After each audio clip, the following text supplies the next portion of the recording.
Can you imagine the moment you realize your entire family has been gaslighting you, making you doubt your own sanity, all to protect someone who just slapped your baby? My world imploded last Christmas, and what happened next? Well, it changed absolutely everything. It all started last Christmas. I'm Natalie, and my sister, Vanessa, slapped my 6-month-old baby across the face during dinner. Our entire family watched. Nobody moved. Nobody spoke. They just sat there, utterly frozen, as if this was normal. My heart shattered. But then, my husband, David, a military commander, slowly, deliberately, stood up from his chair. And that, right there, was the moment everything shifted. What I didn't know was that this wasn't just about one slap. 3 days later, a horrifying truth began to unravel, exposing 28 years of me being utterly invisible in my own family. Christmas dinner at my parents' house was always Vanessa's show, a carefully choreographed performance. This past December 23rd was no different. She rolled up 2 hours late in her white Tesla, hauling in ring lights and a camera crew, yes, a full crew, to document her authentic family Christmas experience for her lifestyle blog. I stood in the kitchen doorway, gently bouncing Lucas against my shoulder. He was fussy, just waking from his nap, and the tension in the air was thick enough to cut with a knife. My mom, Patricia, was already scrambling, rearranging the entire dining room to suit Vanessa's filming setup. The house smelled of cinnamon and roasted turkey, a deceptive sweetness trying to hide the familiar, simmering resentment that always came with sterling family gatherings. My dad, Robert, was in his usual corner chair, glued to his phone, perfecting his art of selective blindness, a skill he'd honed over years of expertly ignoring the constant drama between his daughters. Vanessa had been hyping this dinner for weeks online, calling it her family gratitude special, promising her followers an intimate look at our holiday traditions. What she conveniently forgot to mention. My husband, David, had just returned from a 6-month deployment overseas. Or that we'd driven 3 hours from Cedar Falls just to introduce our son, our only son, to his grandparents for his very first Christmas. None of that mattered for Vanessa's narrative. David emerged from the guest bedroom, looking sharp in his dress uniform. Even off duty, he carried that quiet authority that comes from years of leading soldiers. He caught my eye across the room, giving me one of those small, reassuring smiles that somehow made me believe everything would be okay, even when I felt utterly adrift. The dining room was no longer our family space, it was a magazine spread. Vanessa had moved Grandma's antique candlesticks for her equipment, relocated family photos for better angles, and even swapped out our napkins for ones that photographed better under her professional lighting. She directed her cameraman around the table like a movie director on set. My mom, Patricia, bustled around her, constantly adjusting everything to meet Vanessa's exacting standards. The turkey, which had been cooling to the perfect serving temperature, was now under heat lamps to maintain its appearance for the cameras. Side dishes were rearranged 3 times. Even the flowers were replaced with a more photogenic arrangement Vanessa brought from Portland. I'd learned years ago not to comment on any of it. Growing up, pointing out the absurdity only ever led to lectures about supporting family and understanding that some people have bigger dreams. The message was always clear. I was small-minded, jealous of Vanessa's success, threatened by her ambition. David helped me settle Lucas into the high chair we'd brought, an old, solid wooden one that had belonged to David's grandmother. It looked so out of place amidst Vanessa's curated perfection. Lucas gurgled happily, reaching for his toys, blissfully unaware he was about to become an unwitting prop in his aunt's content creation. The meal began, of course, with Vanessa's customary gratitude speech, delivered directly to her camera while the rest of us sat in awkward silence. She rambled about family traditions, togetherness, and how blessed she felt to share these moments with her followers. 10 minutes, almost. She spoke for 10 minutes without once mentioning David's deployment, Lucas's first Christmas, or anything specific about the actual people sitting around the table. When she finally signaled for the filming to pause, the atmosphere shifted, barely. Mom immediately started serving, making sure Vanessa's plate was perfect before anyone else's. Dad carved the turkey, glancing nervously at the cameras. David and I exchanged weary glances, trying to eat while keeping Lucas entertained and quiet. The conversation, if you could call it that, followed its predictable pattern. Vanessa dominated, updating everyone on her latest brand partnerships, collaborations, and all the exciting opportunities falling into her lap. My mom hung on her every word, asking about follower counts and engagement rates as if taking notes for a masterclass. I tried to contribute, to share updates about our life at Fort Henderson, David's promotion, adjusting to parenthood. But my stories just vanished. Polite nods, and then the conversation, inevitably, swung right back to Vanessa. It was like trying to add ingredients to a dish that was already finished and plated. David noticed. He always did. He'd make a point of asking me follow-up questions, drawing me back into conversations that had moved on without me. He shared stories about the base, other military families, how proud he was of me during his deployment. His efforts were kind, but they only highlighted how little interest my own family showed in my actual life. Lucas, bless his heart, was being incredibly well-behaved for a 6-month-old. He chewed on his teething toys, observing everything, occasionally babbling or laughing, drawing brief smiles before the adult conversation resumed. He was fascinated by the camera lights, reaching for them with that determined focus babies have. Midway through the main course, Vanessa decided she needed to film some candid family interaction. She positioned her cameraman for natural holiday moments. There was nothing natural about performing dinner conversation for thousands. She told us to keep eating, keep talking normally, while she provided commentary about the beautiful chaos of family gatherings.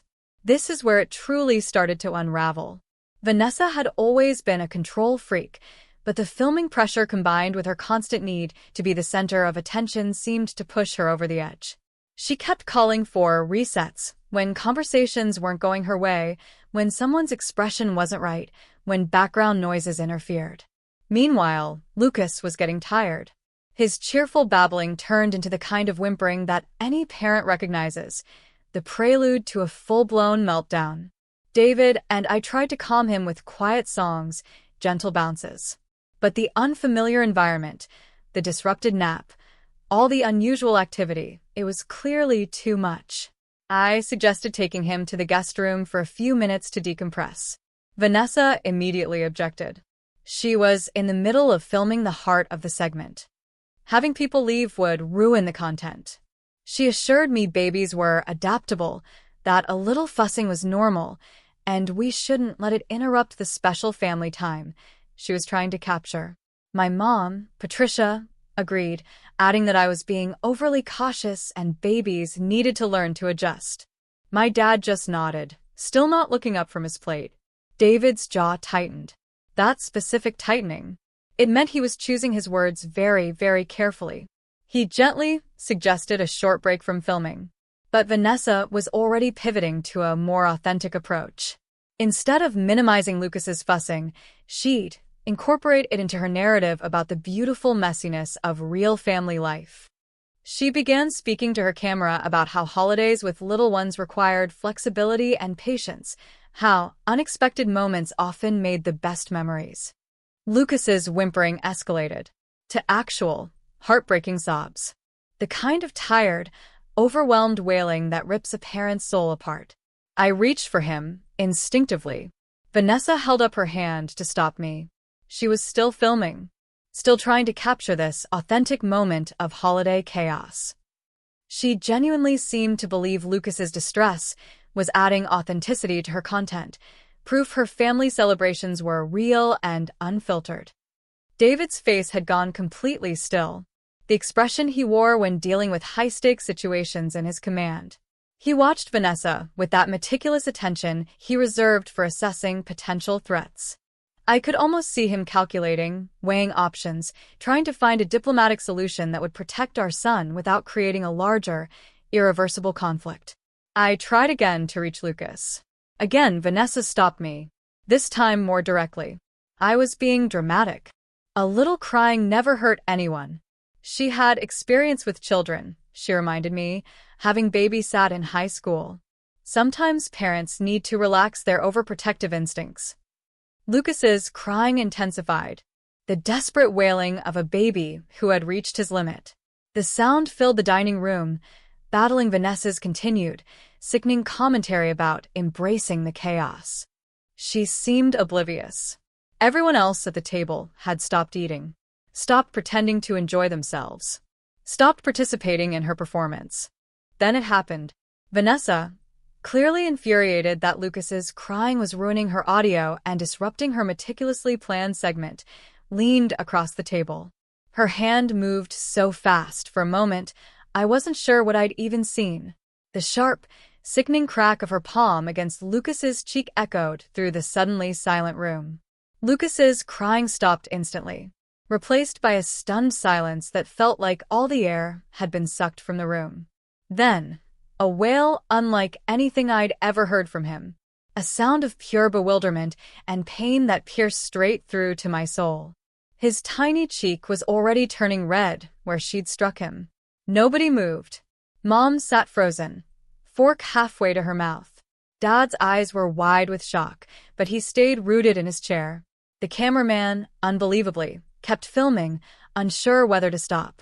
Vanessa herself seemed momentarily stunned by her own actions, her hand still extended across the table. But David moved. He rose from his chair with the controlled precision of someone who had spent years training for high-pressure situations. No rush, no sudden explosion of movement. Just the deliberate unfolding of a man who had made a decision. His 6'3" frame seemed to fill the room as he stood, his dress uniform making him appear even more imposing in the suddenly silent dining room. His voice, when he spoke, was quiet, but it carried the kind of authority that made people listen without question. Turn off the camera.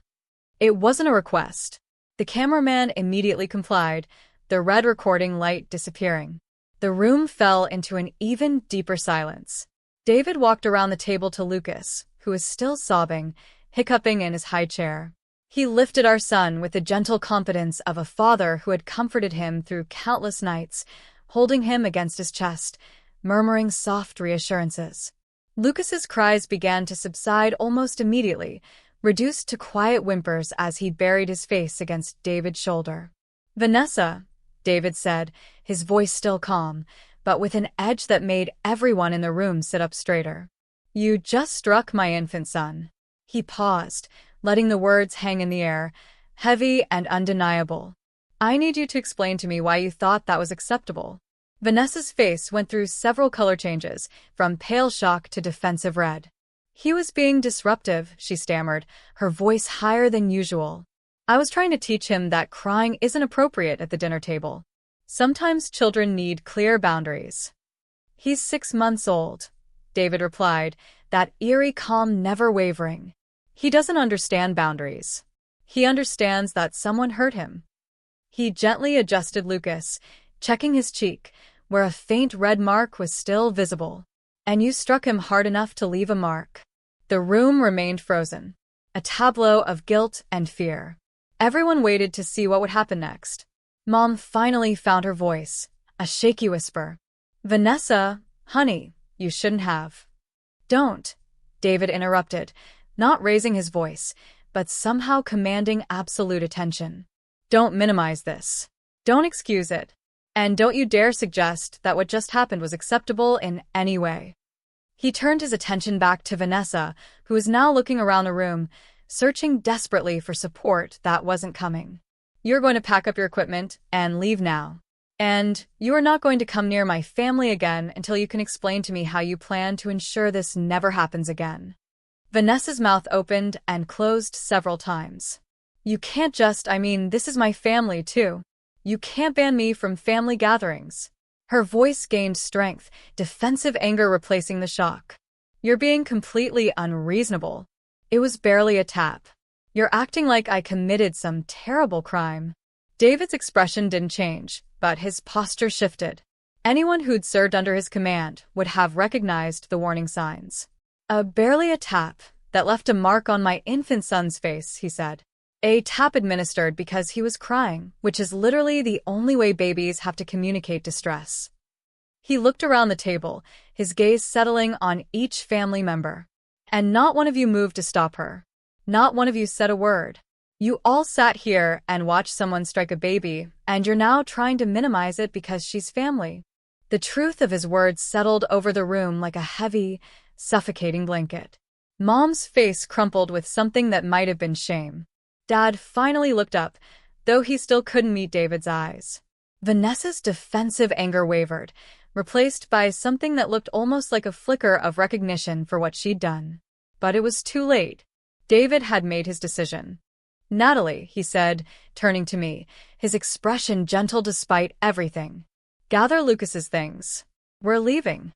He paused, looking back at the family that had just revealed its true nature. "And we won't be coming back." I stood on shaking legs, my whole body still processing. Lucas was calm now, cradled in David's arms, but I could see the confusion in his wide eyes, the way he kept touching his cheek where Vanessa had hit him. The sight of it sent a wave of protective fury through me that I'd never experienced before. As I gathered our things from the guest room, I could hear voices from the dining room. Vanessa's, raised in justification and deflection, Mom's, pleading, conciliatory, David's, still calm, but unmoving. By the time I returned with our overnight bag, the conversation had ended. David stood by the front door with Lucas, our diaper bag already slung over his shoulder. His face was set in that grim line that meant the discussion was over, the decision final. Vanessa stood near the dining room doorway, her face blotchy with tears and anger, while Mom hovered, wringing her hands. "This is insane," Vanessa called out as we headed toward the door. "You're destroying our family over nothing. Over absolutely nothing. He's fine. Look at him. He's not even crying anymore." David stopped at the threshold, turning back one final time. "The fact that you think striking a baby is nothing tells me everything I need to know about your judgment," he said. "And the fact that the rest of this family is willing to excuse it tells me everything I need to know about their priorities." He opened the door, gesturing for me to go ahead. As we walked toward our car, I could hear Mom calling after us, begging us to come back, to talk this through, not to let one incident ruin the holiday. But David's stride never faltered. Neither did mine. We drove home in silence. Lucas slept peacefully in his car seat, his cheek now bearing only the faintest pink mark. David's hands gripped the steering wheel tightly, his jaw still set in that grim line. It wasn't until we were safely back in our own home, Lucas fed and settled in his crib, that the full weight of what had happened hit me. I sank onto our couch, still in the dress I'd chosen so carefully for Christmas dinner, and started to cry. Not just for that evening, but for all the years of feeling invisible, dismissed, and overlooked by people who were supposed to love me unconditionally. David sat beside me, pulling me close without a word. He understood that sometimes there were no adequate words. Sometimes comfort was just about being present and steady while someone processed their pain. "I'm proud of you," I finally whispered against his shoulder. "For what?" "For standing up. For protecting him. For not letting them minimize what happened." I pulled back to look at him. I don't think anyone has ever defended me like that before. His expression softened, a look reserved just for our quiet moments. "That's what family does, not real family. They protect each other. They don't excuse abuse. And they don't ask you to tolerate the intolerable for the sake of peace." Later that night, replaying the evening's events, I realized David was right about more than just that moment. This wasn't an isolated incident. This was the culmination of a lifetime of experiences with people who demanded my silence, my accommodation, my willingness to accept less than I deserved. But this time was different. This time, someone had stood up. Someone had said no. Someone had made it clear that the behavior was unacceptable and there would be consequences. And as I drifted off to sleep next to my husband, with our baby safe in the next room, I felt something I hadn't experienced in years when it came to my family. Not the fragile peace that comes from avoiding conflict, but the solid peace that comes from knowing your boundaries are respected and your worth is recognized. What I didn't know yet was that this was only the beginning. These events would set in motion a series of discoveries that would change everything I thought I knew about my family, my past, and my own strength. But for that night, it was enough to know that someone had finally stood up for what was right. The war began 3 days later. With a phone call, David was feeding Lucas his morning bottle, and I was staring at the untouched Christmas presents under our tree. My mom, Patricia's, voice sounded strained, almost breathless, like she'd rehearsed every word. "Natalie, honey, I know you're upset, but we need to talk about what happened. Vanessa feels terrible about the whole thing. She didn't sleep at all last night. She wants to apologize properly, but she can't do that if you won't answer her calls." I held the phone away from my ear for a moment, glancing at David, who watched me with concern. Lucas made happy gurgling sounds, oblivious. The faint red mark on his cheek was barely visible now, but I could still see it. "Mom," I said finally, "she hit my baby. She struck a 6-month-old child because he was crying. I'm not sure what there is to discuss." "She barely touched him, Natalie. You're making this into something much bigger than it was. People make mistakes when they're stressed. You know how important her work is to her, and having the filming disrupted." "Mom," I interrupted, feeling a familiar heat rise in my chest. She slapped Lucas across the face because he was interfering with her social media content. "Do you hear how that sounds?" Patricia sighed, a crackle of static through the phone. "You've always been dramatic about these things, sweetheart. Ever since you were little, you've blown situations out of proportion. Vanessa was just trying to teach him some boundaries. Sometimes children need firm guidance." That phrase hit me like cold water. You've always been dramatic. How many times had I heard those words growing up? How many times had my legitimate concerns been dismissed with that exact explanation? My grip tightened on the phone. "He's 6 months old, Mom. He doesn't understand boundaries. He understands that someone hurt him for expressing a basic need." "Now you sound like David," Patricia said, and there was something in her tone that made me pause. "He's always been very rigid about rules and procedures. Military men often are, but families work differently than the army, Natalie. Families require flexibility and forgiveness." David looked up from Lucas's bottle, one eyebrow raised. He'd clearly heard enough. I could see him making mental notes, the way he did when gathering intelligence. "What does David have to do with this?" I asked. "Well, he's the one who made the big scene. Vanessa said he was completely unreasonable, ordering people around like he was commanding troops. She said he threatened to ban her from the family." Patricia's voice trailed off, as if she couldn't articulate how inappropriate David's behavior had been. I felt something cold settle in my stomach. "Mom." David protected our son from someone who had just hit him. That's what fathers do. That's what anyone should do when they see a child being hurt. But Vanessa is family, honey. Family means giving people second chances. It means not letting one mistake destroy relationships that have been built over decades. David doesn't understand that because he didn't grow up with us.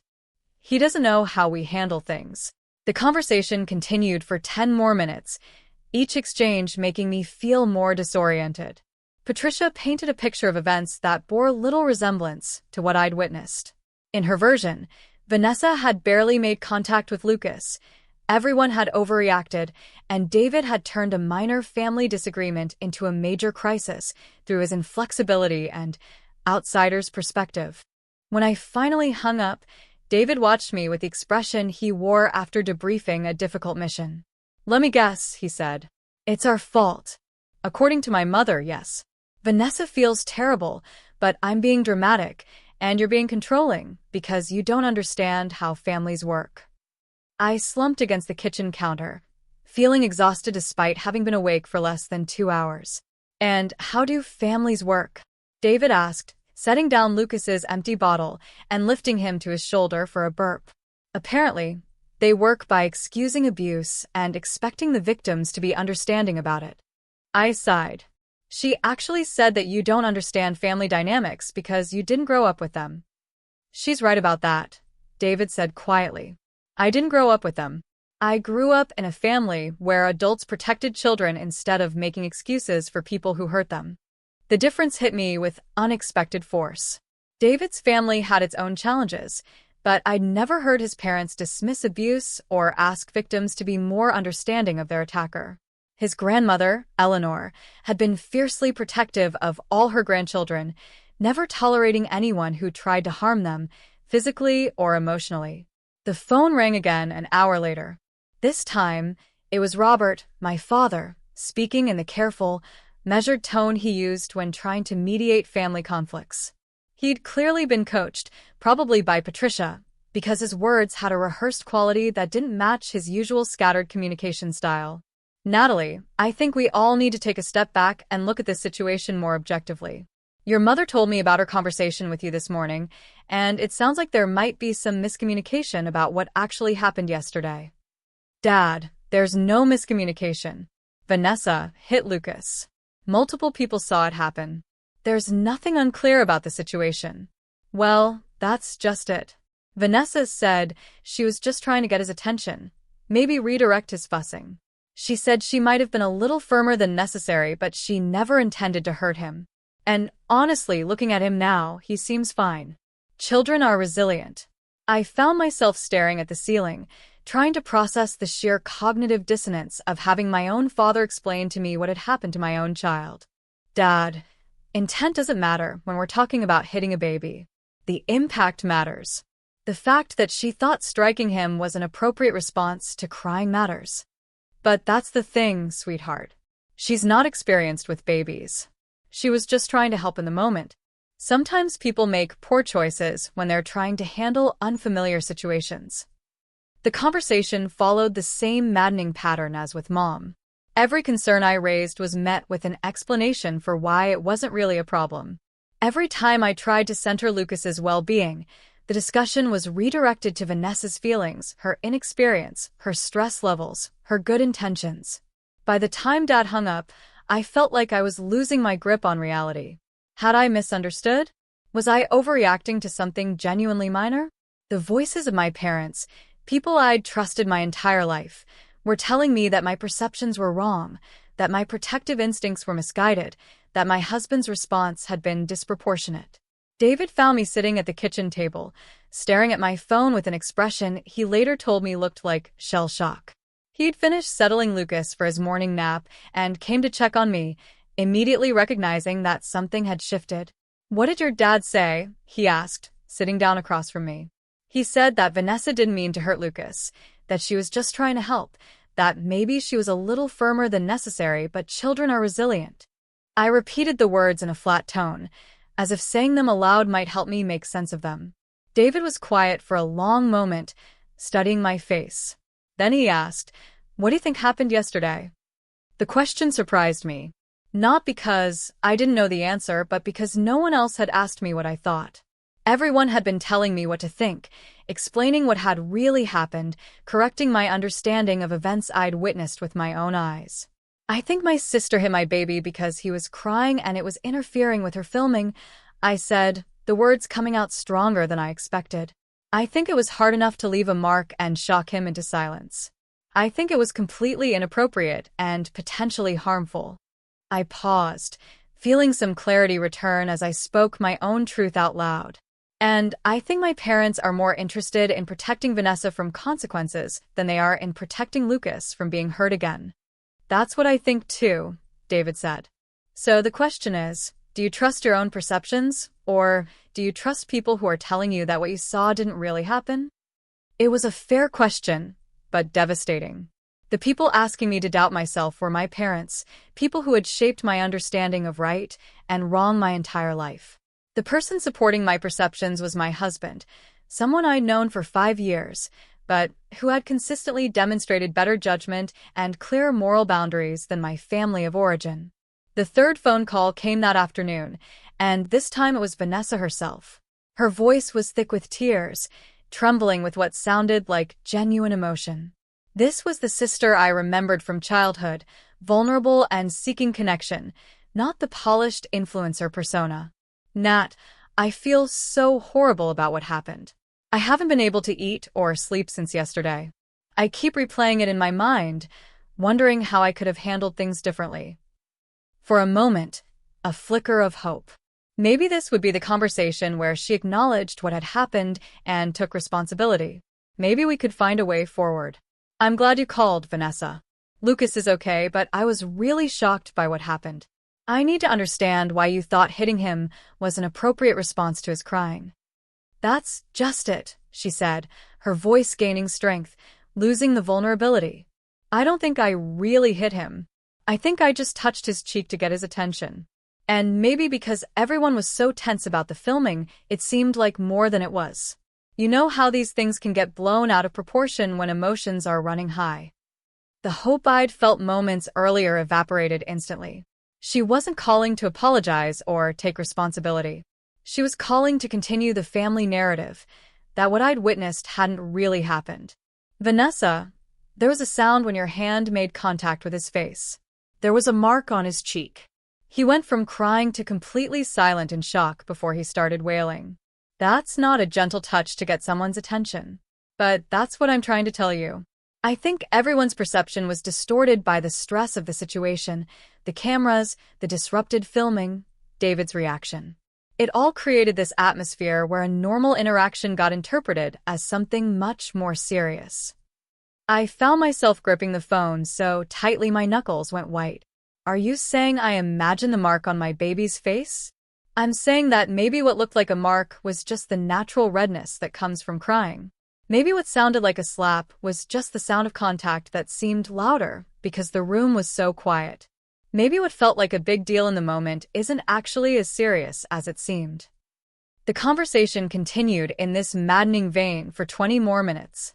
Vanessa had crafted an alternative narrative where her actions had been completely reasonable and everyone else's reactions excessive. She'd convinced herself she was the victim of misunderstanding, possibly even a conspiracy to make her look bad. When I finally ended the call, I felt like I'd been wrestling with smoke. Every time I tried to pin down what had actually happened, she redirected the conversation to interpretations, perceptions, and alternative explanations that made my own memories feel unreliable. David found me in Lucas's nursery, standing over his crib and watching him sleep. He was lying on his back, one tiny fist curled near his face, completely peaceful and trusting. The sight of him, so small and defenseless, crystallized something inside me that had been building all day. She's gaslighting me, I said, without turning around. All of them are. They're trying to make me believe that what I saw didn't really happen. Yes, David said quietly. They are. Why would they do that? Why would my own family try to make me doubt my own perceptions about something this serious? David joined me at the crib, both of us watching our son sleep.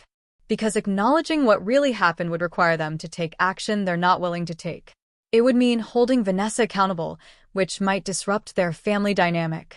It would mean admitting they failed to protect Lucas, which would force them to examine their own behavior.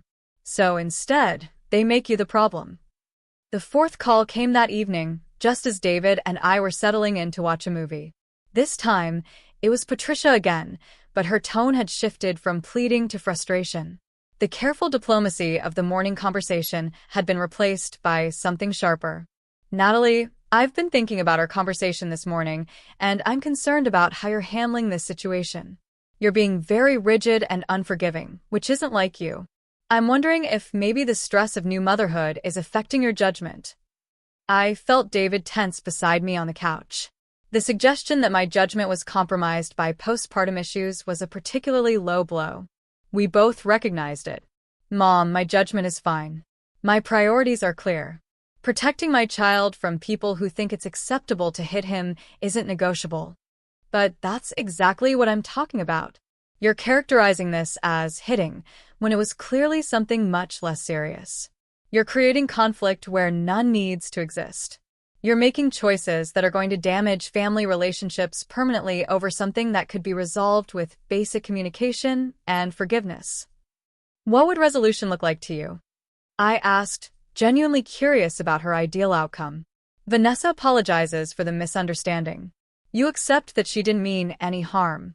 David acknowledges that his reaction was excessive, and we all move forward with better communication and more patience for each other's differences. I let that sink in. In Patricia's vision of resolution, everyone bore equal responsibility for what had happened. Vanessa would offer a non-apology for a misunderstanding, not accountability. I would accept blame for misinterpreting. David would admit to overreacting. And Lucas, the actual victim, would be completely absent from the conversation about making things right. What about Lucas? I asked. What does resolution look like for him? What do you mean? I mean, what protections would be put in place to ensure this doesn't happen again? What boundaries would be established to keep him safe at future family gatherings? What accountability measures would ensure that Vanessa has processed why hitting a baby is never acceptable? Patricia was quiet for a moment. Then, with a sigh, Natalie, you're overthinking this. He's fine. He's not going to remember any of this. You're creating trauma where none exists. And there it was, the heart of our fundamental disagreement. In my family's worldview, trauma only existed if the victim remembered it clearly and could articulate its impact. A baby who couldn't form lasting memories of being struck couldn't be truly harmed. Adult comfort and family harmony took precedence over protecting children from experiences they might not even remember. After I hung up, David and I sat in silence for several minutes. The movie remained paused, a silent testament to our crumbling reality. This wasn't going to blow over. My family wasn't going to understand. We were going to have to make decisions about how to move forward with people who fundamentally disagreed with our basic values about protecting children. I feel like I'm going crazy, I admitted finally. 3 different people have told me that what I saw didn't really happen. People I've trusted my entire life are asking me to doubt my own perceptions about something this basic. That's the point, David said. They need you to doubt yourself, because if you trust what you saw, you'll make choices they don't want you to make. If you believe Lucas was actually hurt, you'll protect him from people who might hurt him again. They can't have that. But why? Why is protecting Vanessa from consequences more important than protecting Lucas from being hurt? David was quiet for a long time. I could see him working through something complex. Finally, he said, I think your family has spent a long time organizing itself around managing Vanessa's needs and emotions. She's the center of attention, the source of drama, the person everyone has to accommodate. Protecting that system is more important than protecting individual members who threaten it. The observation hit me with uncomfortable accuracy. Growing up, family decisions had often been made based on how they would affect Vanessa's mood, her plans, her comfort level. Family gatherings were scheduled around her availability. Conversations were moderated to avoid topics that might upset her. Even my own achievements had been downplayed if they threatened to overshadow her latest project. I'd accepted this dynamic as normal, even healthy. Families supported their most sensitive members, made accommodations, prioritized harmony. It had never occurred to me that this system could become so entrenched that it would prioritize Vanessa's comfort over a baby's safety. The final call of the day came close to midnight. I was already in bed, still awake, replaying the conversations, trying to make sense of the position my family was asking me to take. When I saw Vanessa's name on the caller ID, I almost didn't answer. But something, maybe curiosity, made me pick up. Natalie, I know it's late, but I couldn't sleep. I keep thinking about how to fix this mess. Her voice was softer than it had been earlier, less defensive, more sad. I miss you. I miss being close to you like we were when we were kids. For a moment, a pang of nostalgia for the relationship we'd had before life became complicated. There had been years when we were genuinely close. I miss that too, I said honestly. But I need you to understand why yesterday was so serious. Lucas is my baby, and seeing someone hurt him triggered every protective instinct I have. I get that. I really do. And I would never intentionally hurt him. You have to know that about me. Maybe I was too focused on the filming. Maybe I wasn't thinking clearly, but I would never deliberately harm a child. It felt like progress. This acknowledgement that her judgment had been compromised, that her actions had been inappropriate. For the first time all day, I felt like we might be able to find common ground. Thank you for saying that. I know you wouldn't hurt him on purpose, but impact matters as much as intent. And the impact was that he got hurt. What I need is some assurance that you understand why it happened and how to prevent it from happening again. Of course. I think what I need to do is be more mindful when I'm around children, especially when I'm stressed or working. Maybe I should ask for help instead of trying to handle situations on my own. It wasn't a complete acknowledgement of what had happened, but it felt like movement in the right direction. We talked for a few more minutes about boundaries and communication, about balancing family time with work, about adjustments we'd all need to make as Lucas grew up. When we hung up, I felt cautiously optimistic. Maybe this could be worked out. Maybe we could establish clear boundaries and rebuild trust gradually. Maybe the relationships didn't have to be permanently damaged by one terrible moment. But the next morning brought a text message that shattered any hope I'd had for reconciliation. It was from Chloe Martinez, our neighbor at Fort Henderson, who had become a close friend. The message was brief, devastating. Saw Vanessa's Instagram story. Are you okay? I opened Instagram with shaking hands, navigating to Vanessa's account. The story was titled Family Drama and Moving Forward. It was a carefully crafted narrative about the challenges of blending families with different parenting styles. She talked about the difficulties of holiday gatherings, the stress of documenting family moments, and the importance of forgiveness and grace when misunderstandings occur. According to her version, there had been a minor disagreement about appropriate behavior at dinner, escalated by miscommunication and different expectations. She painted herself as someone trying to help with a fussy baby who had been misunderstood by overprotective parents unfamiliar with extended family dynamics. She never mentioned hitting Lucas, never acknowledged any harm had been done, and characterized the entire conflict as a learning experience about family communication. The comments were overwhelmingly supportive. Her followers praised her maturity, her grace under pressure, her commitment to family relationships, despite difficult circumstances. Several people shared their own stories about in-law conflicts, offering advice about setting boundaries and managing different parenting philosophies. I screenshotted the entire story before it could disappear, then sat staring at my phone in disbelief. Less than 12 hours after what had felt like a breakthrough conversation about accountability, Vanessa had publicly reframed the entire incident as a misunderstanding caused by my overreaction and David's inflexibility. She had taken our private conversation about her poor judgment and stress levels and transformed it into a public narrative about other people's unreasonable expectations. She had positioned herself as the victim of family drama rather than the adult who had struck a baby. And she had done it all while maintaining plausible deniability, never technically lying while also never telling the truth. When David came home from his morning run and found me crying at the kitchen table, I showed him the phone without saying anything. He read through the Instagram story twice, his expression growing grimmer with each sentence. "She played you," he said finally. The late-night call, the apparent acknowledgement of responsibility, the promise to be more mindful, all of it was designed to get information she could use to craft this narrative. I felt foolish for having believed that the conversation represented genuine remorse or growth. But more than that, I felt betrayed by someone I'd loved and trusted since childhood, someone who had used my willingness to give her another chance as an opportunity to further manipulate the situation. The phone started ringing again, but this time I didn't answer. It was Patricia, probably calling to discuss Vanessa's Instagram story and encourage me to see it as a positive step toward resolution. But I was done. Done listening to explanations about why my perceptions were wrong and my boundaries unreasonable. Instead, I did something I'd never done before in a family conflict. I started documenting everything. I wrote down exactly what had happened at Christmas dinner, including direct quotes from everyone involved. I saved screenshots of Vanessa's Instagram story and the supportive comments. I made notes about each phone conversation, including the specific language my family members had used to minimize the incident and question my judgment. For the first time in my life, I was treating my family like potential adversaries rather than trusted allies.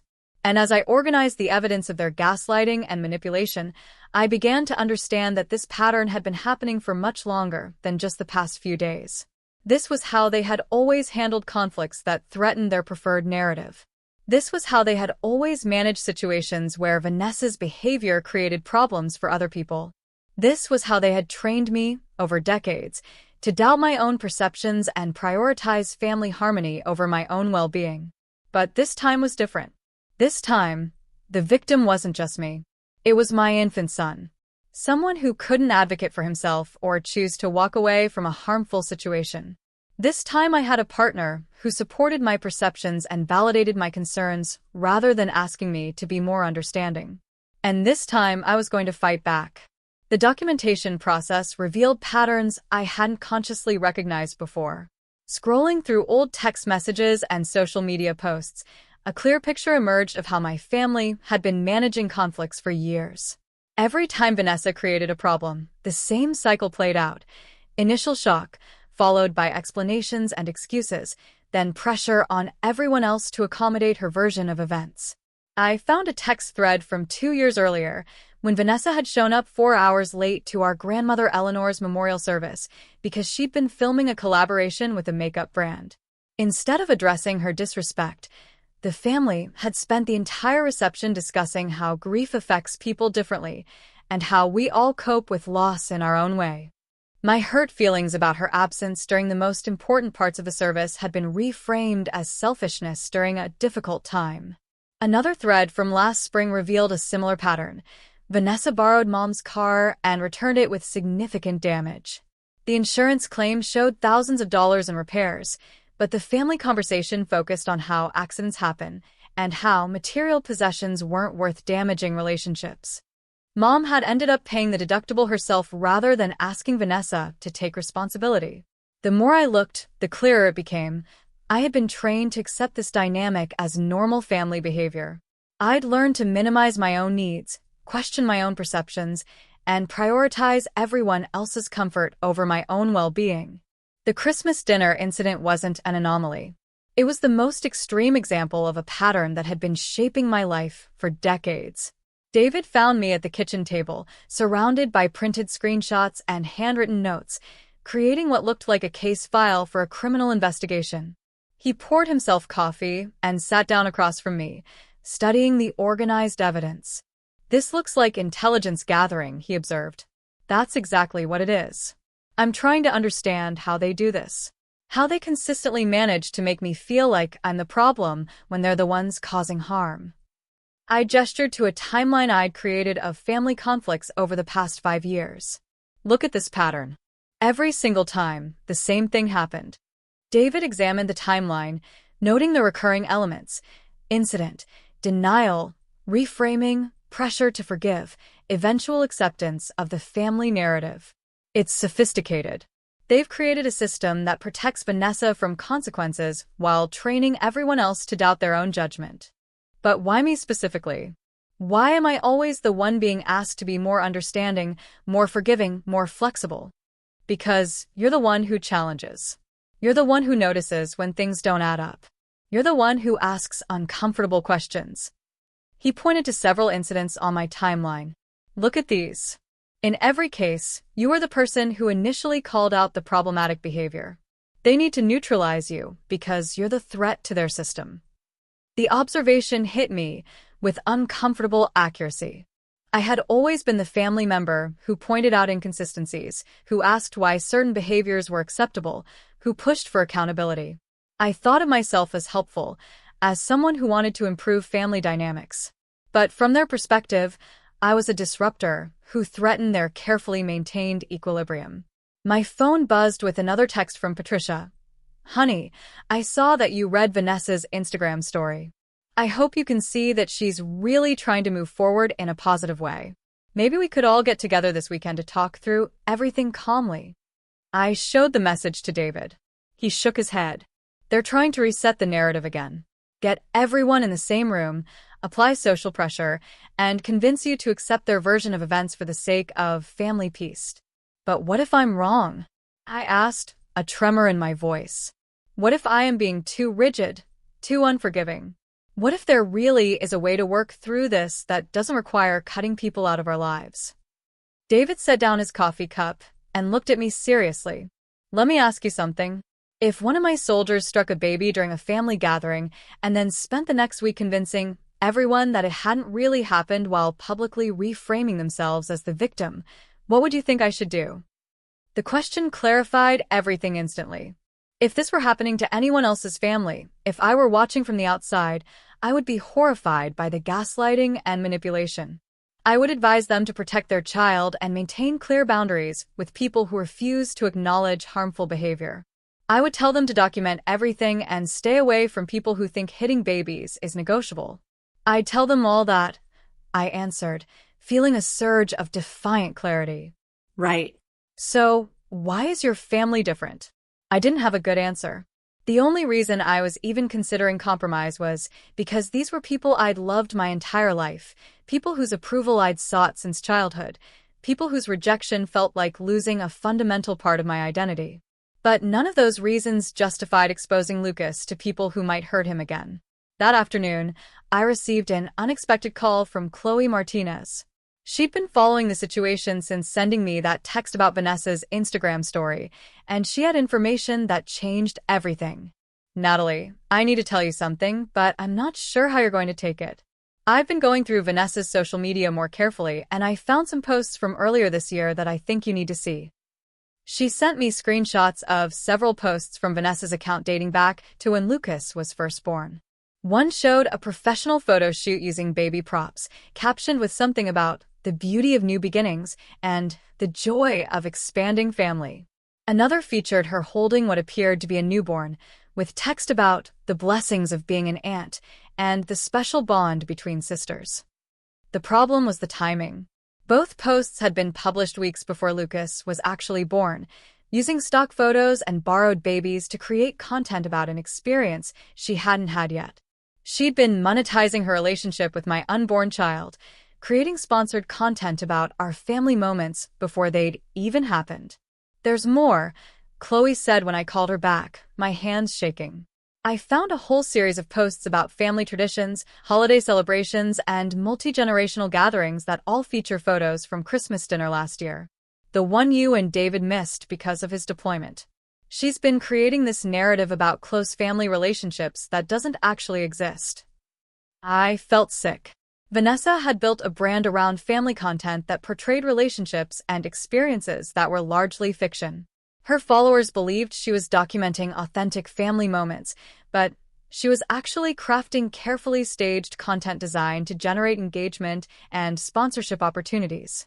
The Christmas dinner incident suddenly made so much more sense. Vanessa hadn't just been filming for personal documentation. She'd been creating content for a business that depended on maintaining a specific image of family harmony and celebration. Lucas's crying had threatened not just her filming schedule, but her entire brand identity as someone who effortlessly managed beautiful family moments. When David came home that evening, I showed him everything Chloe had discovered. He studied the evidence with the methodical attention he gave to intelligence briefings, noting dates, inconsistencies, and patterns that revealed the scope of Vanessa's deception. She's been using her family as content for months, he said, and not just documenting real experiences. She's been creating fictional narratives about relationships that exist primarily for her audience. Which means the Christmas dinner wasn't about family time at all. It was about creating content that would support her. Lucas and I were just props in her production. And when Lucas interfered with the production by acting like a normal baby, she prioritized her content over his well-being. The realization was devastating, but also clarifying. This hadn't been a momentary lapse in judgment by someone who cared about us, but was overwhelmed by stress. This had been a calculated decision by someone who viewed our family as raw material for her business, and who was willing to harm a child to protect her commercial interest. I spent the evening going through more of Vanessa's content, documenting the extent to which she'd been monetizing our family relationships without our knowledge or consent. She'd used photos of our wedding, stories about David's deployment, and speculation about our future children to create sponsored posts about military families, long-distance relationships, and the importance of family support systems. Most disturbing were the posts about grandparents and family traditions, which portrayed Patricia and Robert as deeply involved, loving grandparents, despite the fact that they'd shown minimal interest in actually developing relationships with Lucas. The gap between Vanessa's public narrative and our private reality was enormous. But her followers had no way of knowing that the family closeness she documented was largely performative. The next morning brought a series of texts from various family members, all encouraging me to attend a family meeting Mom had scheduled for the weekend. The messages used remarkably similar language about healing communication and moving forward together, suggesting they'd been coordinated. But I was done being managed. Instead of responding to the texts, I called my family's insurance company to report the incident involving Lucas. I wasn't planning to file a claim, but I wanted the incident documented. The representative was professional but clearly disturbed, asking multiple times if I needed resources for child protective services. I also called Lucas's pediatrician, Dr. Walsh, to schedule a consultation. I trusted her judgment about whether he needed additional monitoring. When I explained what had happened, she immediately scheduled an appointment and asked me to bring photos of any marks or bruises. The pediatric appointment was both validating and heartbreaking. Dr. Walsh examined Lucas carefully, documented the fading mark on his cheek, and asked detailed questions. This is a cause for serious concern, regardless of intent or family relationship, she told me as she completed her documentation. Parents need to trust their protective instincts. When something feels wrong, it usually is wrong. Your job is to keep Lucas safe, not to manage other people's feelings about your safety measures. She also provided me with resources about family violence and documenting incidents for potential legal proceedings. I hadn't considered legal action, but having the information felt empowering after days of being told my concerns were overblown. That afternoon, I received a call from Captain Ryan Torres, one of David's closest colleagues at Fort Henderson. He and his wife, Maria, had become good friends, and they'd been following the situation with concern. Natalie, I hope you don't mind me calling, but Maria and I wanted you to know that we're behind you 100%. What happened to Lucas is unacceptable, and the way your family is handling it is concerning. I felt a wave of relief. After days of being told I was overreacting, it was powerful to hear validation from someone outside the situation. Thank you, Ryan. I've been starting to doubt my own judgment about everything. Don't. You're a good mother, and you're doing exactly what you should be doing. David is lucky to have a partner who will stand up for their child, even when it's difficult. Ryan also shared something David had mentioned to him, but hadn't told me yet. David had been consulting with military legal services about protecting our family. The military took family violence seriously, and there were resources available for service members dealing with civilian family conflicts that might affect their security clearance. The conversation helped me realize that David and I weren't alone. We had a community of people who shared our values about protecting children and maintaining clear boundaries. Our family of choice was standing behind us, even if our family of origin was not. That evening, I made a decision that felt both terrifying and liberating. I drafted a group text to Patricia, Robert, and Vanessa, clearly stating our boundaries going forward. The message was calm but firm, explaining that we would not be attending family gatherings until Vanessa acknowledged what had happened and demonstrated genuine accountability for her actions. The response was immediate and intense. My phone began buzzing with calls and messages within minutes. Patricia called first, her voice high with panic, begging me not to destroy the family over a misunderstanding. Robert texted, asking me to reconsider such a drastic response to what he called a minor incident. Vanessa sent a series of messages alternating between anger and hurt, accusing me of being vindictive and manipulative. But the message that stopped me cold came from Linda, my aunt, Patricia's sister. The text was brief but devastating. Saw the Instagram situation. This isn't the first time. Call me when you're ready to hear about the others. I stared at the message for several minutes before showing it to David. What others? He asked. I have no idea, but Linda wouldn't say something like that unless she had specific information. I called Linda immediately, my hands shaking. She answered on the first ring, as if she'd been waiting. Natalie, honey, I've been watching the situation unfold, and I think it's time you knew some things about your family that they've been keeping from you. What kind of things? Linda was quiet for a moment, gathering her thoughts. There have been other incidents over the years. Times when Vanessa hurt people, usually children, and the family covered it up, or explained it away. I never said anything, because it wasn't my place. But watching them do it to your baby, I can't stay quiet anymore. The conversation that followed lasted for 2 hours and changed everything I thought I knew about my family history. Linda told me about incidents dating back to when Vanessa was a teenager, times when she'd been rough with younger cousins, harsh with children she was babysitting, inappropriate with kids at family gatherings. In every case, the family had intervened to minimize the situation and protect Vanessa from consequences. Parents were told their children were being dramatic or oversensitive. Witnesses were asked to keep quiet for the sake of family harmony. Vanessa was coached on what to say to avoid trouble, but never actually held accountable. I've watched your parents train that girl to believe she can hurt people without consequences, and I've watched them train everyone else to accept it, Linda said. When I saw what happened at Christmas dinner, and then saw how they were handling it, I knew it was time to speak up. Linda also revealed something that explained a lot about the family dynamic. Vanessa had been born with some developmental delays that had required extensive early intervention and special education services. Patricia and Robert had spent years advocating for her, fighting for accommodations, and protecting her from situations where she might struggle or fail. The problem was, they'd never transitioned from protecting a child with special needs to holding an adult accountable for harmful behavior. They'd continued making excuses and providing accommodations long past the point where Vanessa was capable of understanding and controlling her actions. She knows exactly what she's doing, Linda said. She's learned that if she can make people feel sorry for her, or if she can convince them that she's just misunderstood, she can get away with almost anything. And your parents enable it because they've spent so many years seeing her as vulnerable that they can't recognize when she's being manipulative. By the time I hung up with Linda, I felt like I'd been given a completely different map of my family's territory.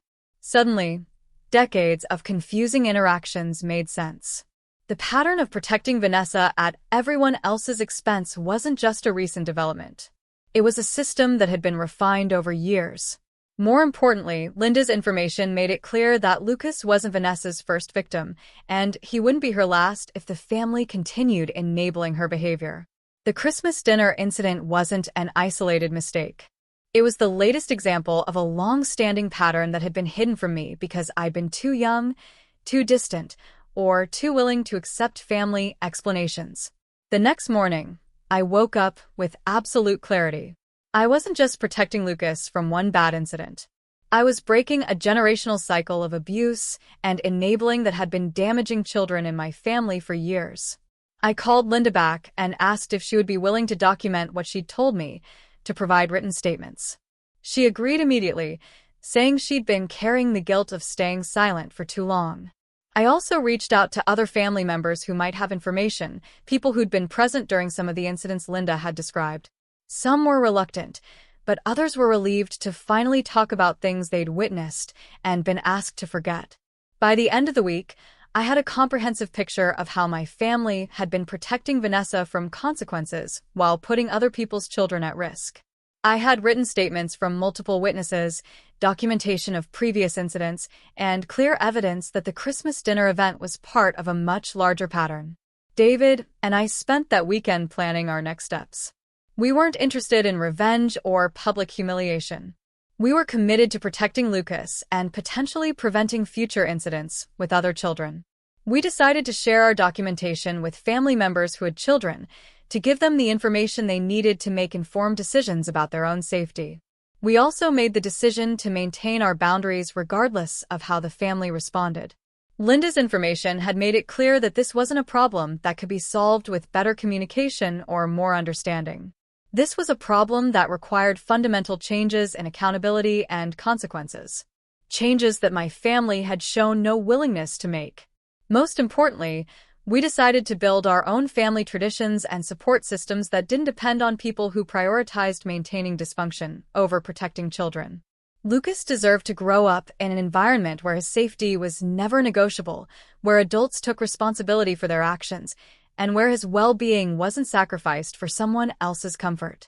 As I organized the evidence we gathered and prepared to share it with relevant family members, I felt something I hadn't experienced in years: the satisfaction of having complete information and the power to act on it.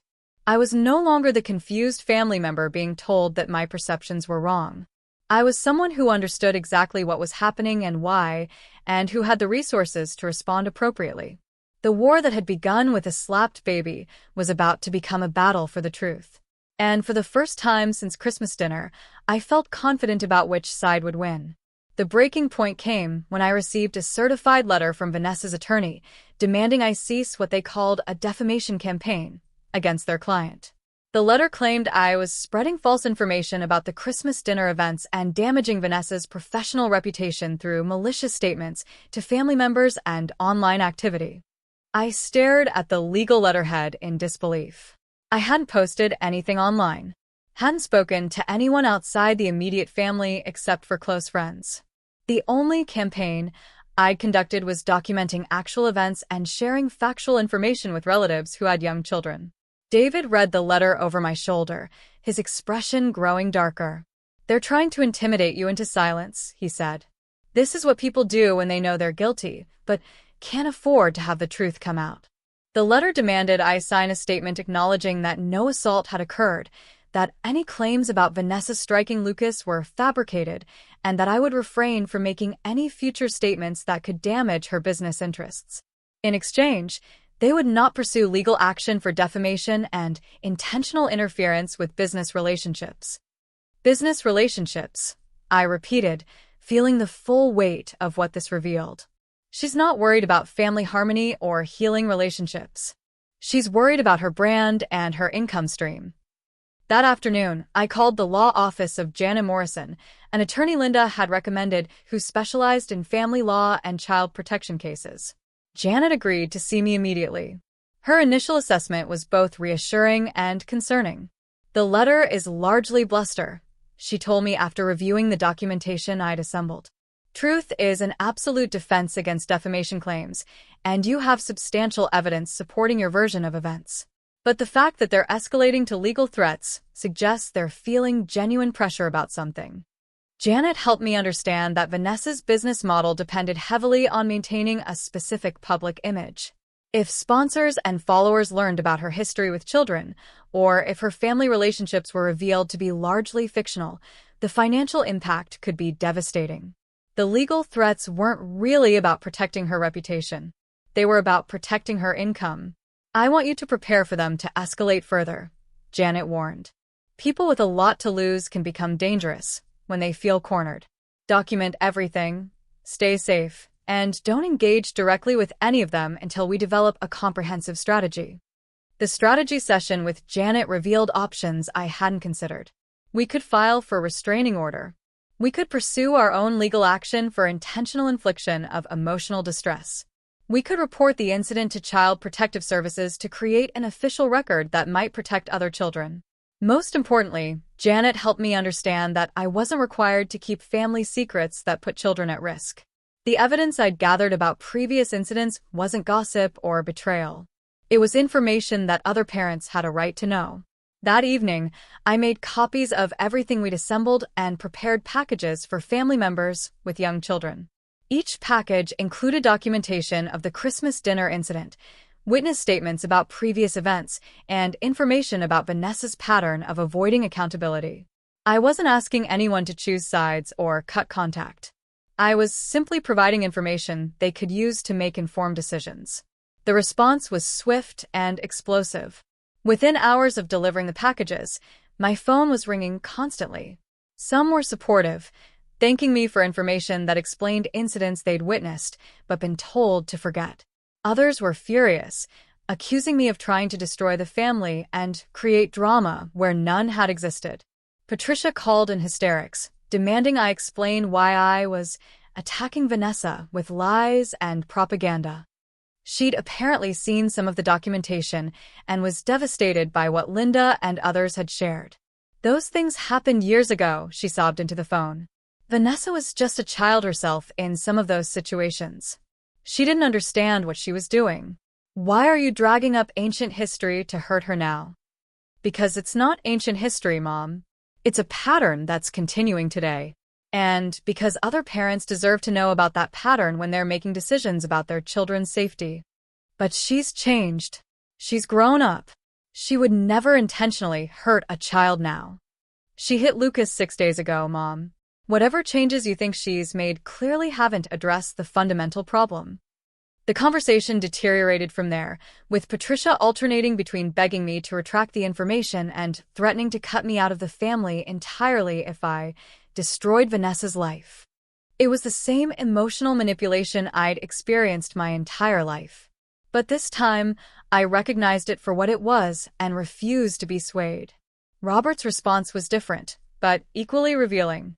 He called late that night, speaking in the controlled tone he used when trying to manage family crises. His approach was more strategic than Patricia's emotional appeals, focusing on practical concerns about reputation and consequences.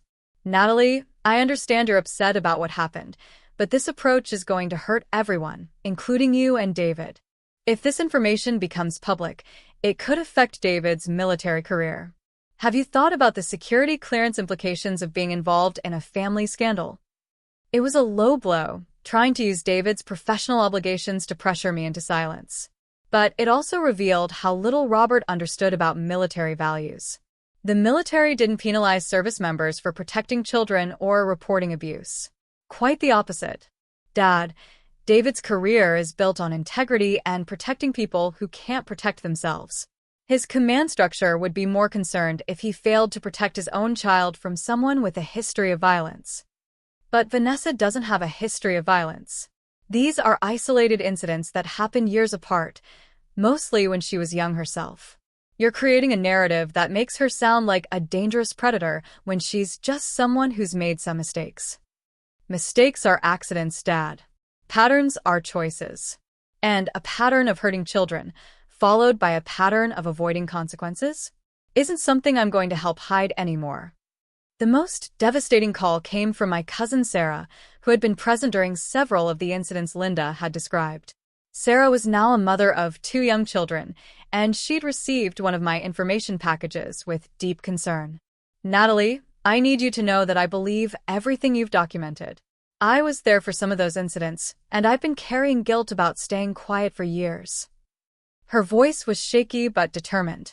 When I saw what happened to Lucas and then saw how everyone was handling it, I realized I couldn't protect my own kids if I couldn't even acknowledge what I'd witnessed. Sarah shared details about an incident from her teenage years that hadn't made it into Linda's account. During a family reunion, Vanessa had pushed Sarah's younger brother down a flight of stairs after he'd accidentally knocked over something she was filming. The boy had suffered a concussion and several bruises, but the family had explained it as an accident and forbidden Sarah from talking about what she'd actually seen. I was 17 and scared of causing family drama, so I went along with the story, but I've regretted it ever since. And when I had my own children, I made sure they were never alone with Vanessa, even though I couldn't explain why to other family members. Sarah's testimony was particularly powerful because she'd been old enough to understand the situation clearly and had maintained consistent memories over more than a decade. Her willingness to finally speak publicly about what she'd witnessed provided crucial corroboration. But Sarah also revealed something that changed my understanding of the current situation. "Natalie, there's something else you need to know. Vanessa isn't just worried about her current business. She's been in talks with a major network about a reality show centered around her family content. The Christmas dinner footage was supposed to be part of her audition reel." The information hit me like a physical blow. Vanessa hadn't just been creating content for her existing followers. She'd been filming us for a potential television show without our knowledge or consent. Lucas's first Christmas had been treated as raw material for entertainment production, and when he'd interfered by acting like a normal baby, she'd prioritized the footage over his well-being. "The network executives are supposed to review her submission this week," Sarah continued. "That's probably why she's escalating the legal threats. If this information becomes public before they make their decision, it could destroy the biggest opportunity she's ever had." I shared this with David when he returned from base. His reaction was immediate and intense. Not anger, but the cold fury of someone who'd realized the full scope of a threat he'd underestimated. "She exploited our family for commercial purposes without our consent. And when our infant son interfered with her production, she assaulted him," he said, his voice deadly calm. "And now she's threatening legal action to prevent us from protecting other children from similar treatment." David's military training had taught him to identify and neutralize threats systematically. He approached this situation with the same methodical precision he brought to tactical planning. "We're not just dealing with a family conflict anymore," he told me. "We're dealing with someone who's willing to harm children for financial gain and use legal intimidation to cover it up. That makes her a legitimate threat that needs to be addressed through appropriate channels." The next morning, David contacted his command to report the situation and request guidance about potential security clearance implications. The response was immediate and supportive. His commanding officer, Colonel Martinez, made it clear that the military expected service members to report child abuse and protect their families from ongoing threats. "The service takes these situations very seriously," Colonel Martinez told us during a meeting at his office. "We can't have personnel being blackmailed or intimidated by family members, especially when child safety is involved. We'll provide whatever support you need to resolve this appropriately." The military's backing was both practical and psychological. It meant David wouldn't face professional consequences for standing up to family pressure, and it gave us access to military legal resources. More importantly, it validated our decision to prioritize child protection over family harmony. That afternoon, Janet Morrison called with an update about Vanessa's legal threats. After reviewing our documentation and witness statements, she drafted a response that turned the tables completely. Instead of defending against defamation claims, we were putting Vanessa on notice about potential legal action for assault, intentional infliction of emotional distress, and using our family for commercial purposes without consent.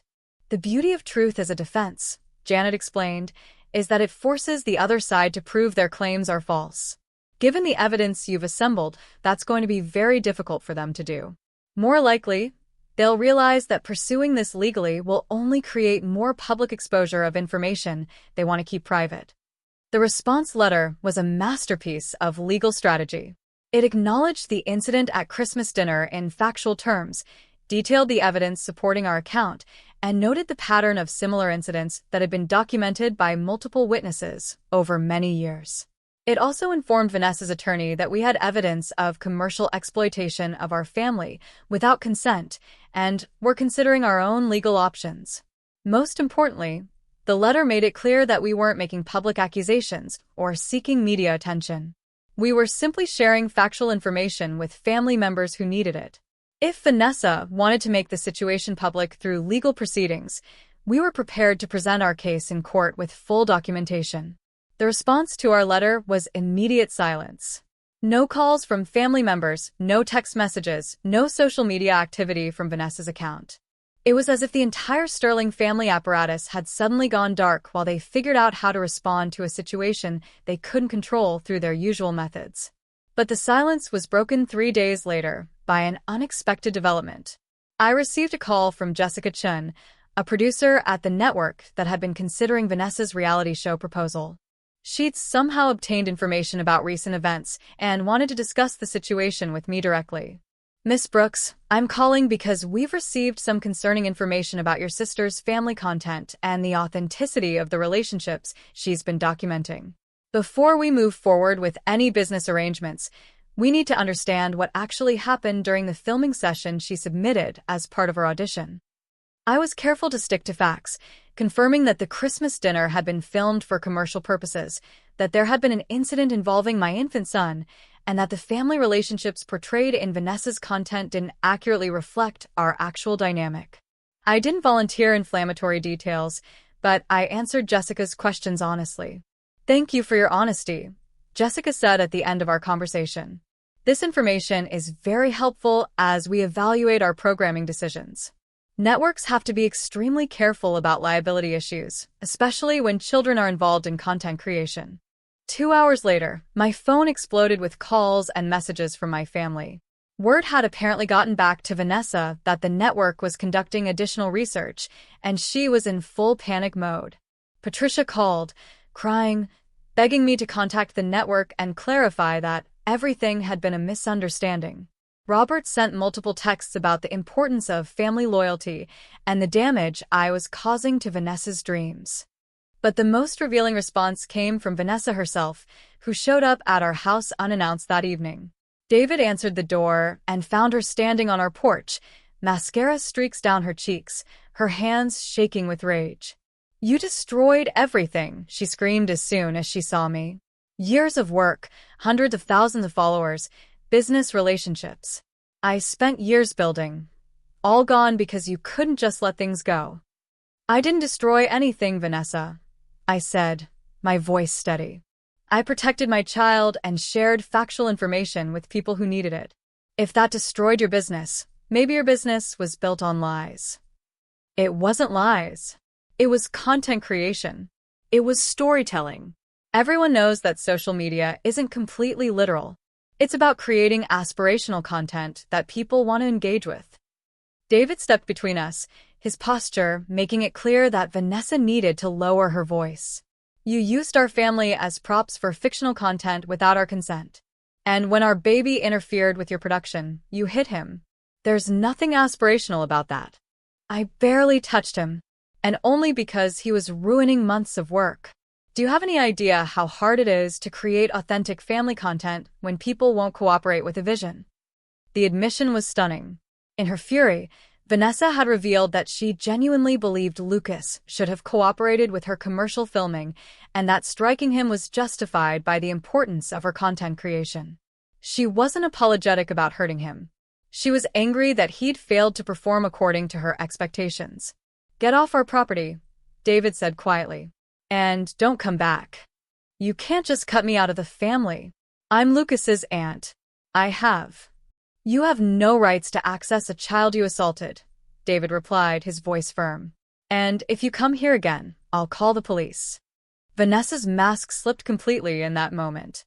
The polished influencer persona, the victim narrative, the claims of misunderstanding, all of it fell away to reveal someone who genuinely believed she was entitled to use our family for her purposes and that our refusal to cooperate was a betrayal of natural family obligation. She left screaming threats about lawsuits and family consequences, but her rage had actually strengthened our position. David had recorded the entire interaction on his phone, capturing her admission about using our family for content and her anger about Lucas not cooperating. The recording provided clear evidence of her mindset and priorities. Evidence that would be devastating if she actually tried to pursue legal action. That night, I felt something I hadn't experienced since Christmas dinner. Complete certainty that we'd made the right choice. Vanessa's visit had stripped away any remaining doubt about her character or her commitment to changing her behavior. She wasn't sorry for hurting Lucas. She was angry that hurting Lucas had consequences. The war we'd been fighting wasn't really about one incident at Christmas dinner. It was about the right of children to be protected from adults who would harm them for personal gain, and the obligation of other adults to speak up when they witnessed abuse, rather than protecting the abusers for the sake of family peace. We'd chosen protection over peace, truth over comfort, and our child's safety over our family's dysfunction. The consequences were painful, but they were also liberating. For the first time in my adult life, I was free from the obligation to manage other people's emotions at the expense of my own well-being and my child's safety. The battle was far from over, but we'd established clear boundaries and assembled the resources to defend them. Most importantly, we demonstrated to ourselves and our community that some things were worth fighting for, even when the fight was against people we'd once loved and trusted. Lucas would grow up in a family that prioritized his safety over social harmony, that valued truth over convenience, and that understood the difference between love and enabling. That was worth any price we had to pay to achieve it. 6 months later, Lucas took his first steps in our backyard while David and I cheered from the patio. He wobbled between the garden bed and the fence, his face lit up with the pure joy of discovery. There were no cameras documenting the moment, no staged lighting to capture the perfect angle, no audience beyond the two people who loved him most. It was authentic in a way that Vanessa's manufactured family content never could be. The legal threats had evaporated after Vanessa's recorded admission. Janet Morrison had crafted a settlement agreement that required all parties to maintain privacy about family matters while ensuring we could share safety information with relatives who had children. Vanessa agreed to seek counseling about appropriate boundaries, though I doubted she would follow through meaningfully. The reality show opportunity had disappeared entirely after the network conducted their background research. Jessica Chen later told me they'd received multiple corroborating accounts about Vanessa's history with children, and the legal liability was too significant for them to move forward. The entertainment industry, despite its reputation for questionable ethics, drew hard lines around child safety issues. Patricia and Robert had initially maintained their position that I was destroying the family over minor incidents. But as more relatives came forward with their own experiences, their narrative became increasingly difficult to sustain. Linda had organized a family meeting where several witnesses shared their accounts, creating a comprehensive picture that even my parents couldn't dismiss entirely. The meeting had been devastating for Patricia, who genuinely seemed unaware of the extent of Vanessa's behavioral patterns. She'd spent years managing individual incidents as isolated problems, missing the larger pattern that was obvious to everyone else. Robert, characteristically, had absorbed the information silently before retreating into his typical emotional withdrawal. Neither of my parents had apologized directly, but their approach had shifted from defending Vanessa to simply avoiding the topic entirely. They'd stopped pressuring me to reconcile and had begun interacting with Lucas during brief, supervised visits that felt stilted but safe. It wasn't the warm grandparent relationship I'd hoped for, but it was workable within our new boundaries. Vanessa herself had essentially disappeared from family dynamics. Her social media presence had shifted away from family content toward lifestyle and travel posts that didn't require authentic relationships. She'd apparently moved to Los Angeles to pursue other entertainment opportunities, though Linda reported that her follower engagement had dropped significantly after the authenticity of her content came into question. The most surprising development had been the response from extended family members. Several cousins and aunts had reached out to thank me for speaking up about issues they'd witnessed, but felt powerless to address. Sarah had become a close ally, often sharing parenting strategies and supporting each other through the complex process of setting boundaries. My cousin Marcus, Patricia's nephew, had been particularly grateful. He'd been planning to ask Vanessa to babysit his toddler during an upcoming family wedding, unaware of her history with children. "You probably prevented something terrible from happening," he told me. "I can't thank you enough for having the courage to speak up." The military community at Fort Henderson had rallied around us, demonstrating the difference between chosen family and biological family. Colonel Martinez personally ensured David faced no professional consequences, and several of our friends shared their own experiences with cutting contact with toxic family members. Captain Torres and Maria had become particularly close, often joining us for dinners and weekend activities that felt genuinely relaxed and supportive. Their children played well with Lucas, and we'd begun creating the kind of authentic family traditions that Vanessa had been manufacturing for social media consumption. "You know what I love about our gatherings?" Maria observed during a recent barbecue. "Nobody's performing. Nobody's managing anyone else's emotions. We're just enjoying each other's company without agenda or drama." Dr. Walsh had continued monitoring Lucas's development and had been pleased to note no lasting effects from the Christmas dinner incident. At his one-year checkup, she'd commented on his secure attachment and confident exploration of new environments. "Children are resilient when they have consistent, protective caregivers," she'd said. "Lucas clearly knows he's safe with you." The observation had meant more to me than any family reconciliation could have. We'd prioritized Lucas's well-being over social expectations, and he was thriving as a result. His trust in us was complete because we'd proven ourselves trustworthy through our actions. David had been promoted to lieutenant colonel, partly based on his leadership during what his superiors characterized as a complex family crisis that required protecting dependent family members while maintaining professional obligations. His commanding officers had specifically noted his integrity in handling a situation where many people might have chosen easier paths that compromised child safety. The promotion had validated our decision-making in ways that felt deeply satisfying. The military valued the same principles we'd applied to our family situation, protecting those who couldn't protect themselves, maintaining clear boundaries, and refusing to compromise core values for social convenience. I'd started volunteering with a family advocacy program on base, helping other military spouses navigate difficult situations with civilian family members who didn't understand military life or values. Many of the women I worked with had experienced similar conflicts between loyalty to birth families and protection of their children or spouses. The work was emotionally challenging, but deeply meaningful. I'd learned to recognize the signs of gaslighting and manipulation that I'd missed in my own situation, and I could help other women trust their instincts when family members tried to undermine their judgment about safety issues.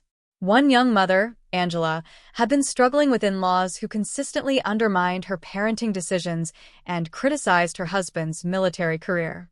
After several sessions, she decided to limit their access to her children rather than continuing to manage their emotional needs at her family's expense. "I kept thinking I was being too sensitive or too protective," she told me after implementing new boundaries. "But watching how they treated my concerns made me realize that people who truly cared about my children would respect my judgment as their parent."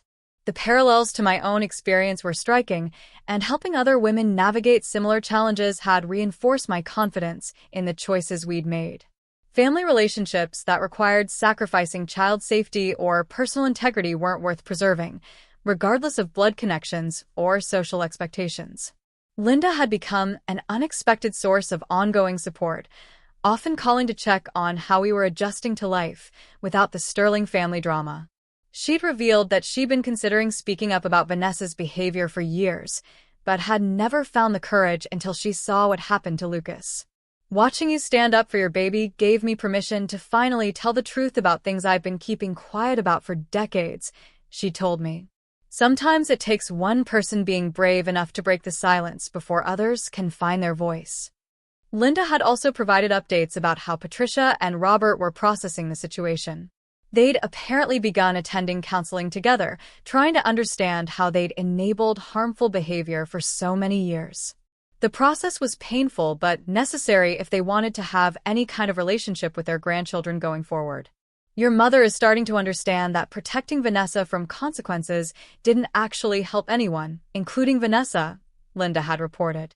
"It's taken her this long to realize that love sometimes means allowing people to face the results of their choices." The insight about consequences versus enablement had been crucial for my own healing process.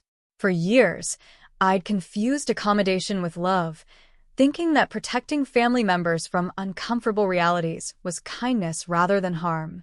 Learning to distinguish between support and enabling had changed how I approached all my relationships. Lucas's first birthday party had been a celebration of authentic family bonds rather than obligatory social connections. We'd invited the Fort Henderson friends who'd become our chosen family, along with Linda and a few cousins who'd supported us. The gathering was small but genuine, filled with people who truly cared about Lucas's well-being rather than their own image. David had given a toast that brought tears to my eyes. "To Lucas, who taught us the difference between family that demands your silence and family that earns your trust. May he always know the difference between love that protects and love that enables." The contrast with previous family celebrations was stark. There was no performing for cameras, no managing someone else's emotional needs, no walking on eggshells. Lucas played freely with the other children, while adults had relaxed conversations about real topics. As I watched our son interact with people who genuinely cared about him, I felt deep gratitude for the choice we'd made to prioritize substance over appearance. He was growing up surrounded by adults who modeled healthy boundaries, authentic communication, and unwavering commitment to child protection. The most surprising gift had come from an unexpected source. Eleanor's sister, Margaret, who was 93 and lived in an assisted living facility in Portland, had heard about our situation through family channels and requested a visit. When we drove up, she shared stories about Eleanor that put our choices in historical context. Eleanor always said that family isn't about blood connections or social obligations, Margaret told us, while Lucas played with toys she'd saved from her own children's childhood. She said family is about people who show up for each other when it matters, who tell the truth even when it's difficult, and who protect those who can't protect themselves. Margaret also revealed that Eleanor had been concerned about Vanessa's behavior with children for years before her death. She'd apparently tried to address the issue with Patricia and Robert, but had been dismissed as an interfering older relative who didn't understand modern parenting approaches. "Eleanor would be proud of what you did," Margaret said as we prepared to leave. She always believed that protecting children was more important than maintaining comfortable lives. You honored her values, even when your own parents wouldn't. The validation from Eleanor's sister had felt like receiving a blessing from beyond the grave. Eleanor had always been the family member who combined unconditional love with clear expectations for appropriate behavior. Learning that she would have supported our choices provided deep comfort during moments when I questioned whether we'd been too harsh or unforgiving. Now, watching Lucas navigate our backyard with the confidence of a child who'd never doubted his safety, I understood that we'd given him something invaluable, the security of knowing that the adults in his life would always prioritize his well-being over social convenience. David joined me on the patio as Lucas discovered a butterfly near the roses. Our son's delighted laughter filled the air as he tried to follow the butterfly's erratic flight, stumbling occasionally but always getting back up with determination. "Any regrets?" David asked quietly, though I could tell from his tone that he already knew my answer. "None," I replied, watching Lucas's pure joy. "Look at him. He's fearless because he knows he's protected. He's curious because he's never been punished for being a normal child. He's confident because he's never been told that his needs don't matter." David nodded, understanding the deeper implications. He'll grow up knowing that love means protection, not accommodation. That family means safety, not obligation. That his worth isn't negotiable, even with people who share his DNA. The lessons we'd learned through crisis had become the foundation for the family culture we were building. Lucas would understand that healthy relationships required mutual respect, that boundaries were expressions of self-care rather than selfishness, and that sometimes love meant saying no to people who demanded harmful compliance.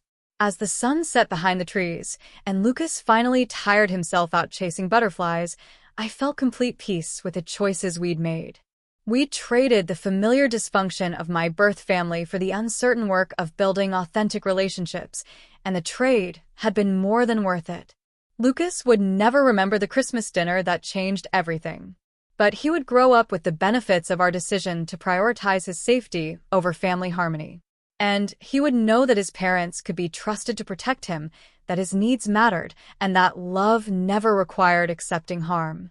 The war that had begun with a slapped baby had ended with the victory that mattered most, a child who was safe, loved, and free to develop his own authentic self without performing for other people's emotional needs.